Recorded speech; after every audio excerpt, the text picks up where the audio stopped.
মুহাম্মাদুর রাসূলুল্লাহ।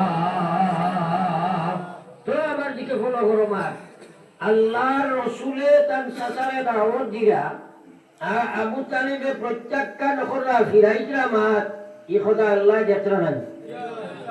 লগে লগে আল্লাহ জিবরাইলকে কইছে যাও আমার আয়াত নিয়ে তুমি যাও গিয়া আমার আল্লাহর নবীরে গিয়া কইও আমি কইছি ইন্নাকা লা তাহদি মান আহবাবতা ওয়ালাকিন আল্লাহ ইয়াহদি মান ইয়াশা।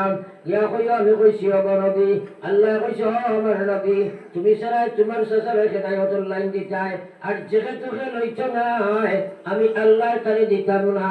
আমার দিন কোনো বেটার মুখাপেক্ষী নাই।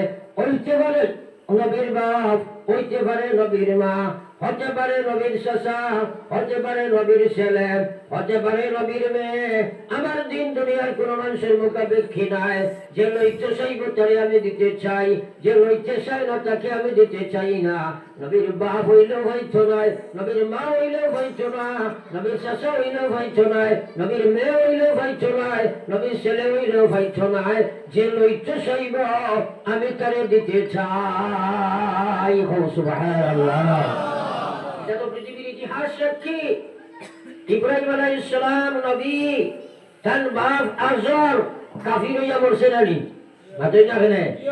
নূহ আলাইহিস সালাম নবী তার ছেলে কেনান কাফির হইয়া মরছে। লূত আলাইহিস সালামের নবী তার স্ত্রী কাফির হইয়া মারা গেছে। বাইরে আমার হওয়ার উদ্দেশ্য হইল আফসোস মুসলমান আজ আল্লাহর দিনের সবুজ লইতেও চায় না, লইতেও চায় না। যার কারণে 2 রাকাত নামাজও বাইরে করতে পারছে না, 2 রাকাত নামাজও আবু বাইরে লইছে না। আল্লাহর জিকির করতে আমটা আমটা করে। আর আল্লাহ বলে ওয়াযাকিরিন আল্লাহ কাসীরা ওয়াযাকিরাত। আল্লাহর কোরআন আল্লাহ কইছে ওয়াযাকিরিন আল্লাহ কাসীরা ওয়াযাকিরাত।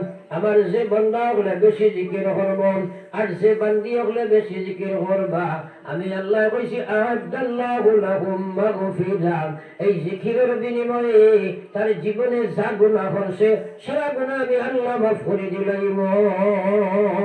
সুবহানাল্লাহ। তাইলে আল্লাহ আল্লাহর জিকির করলে গুনাহ মাফ হয়নি? সবাই মাথো না। আমরা তো খালি বুঝবাই সওয়াব পাইমু।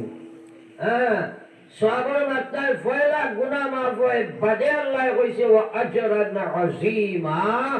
এরপরে আমি আল্লাহ ফয়লা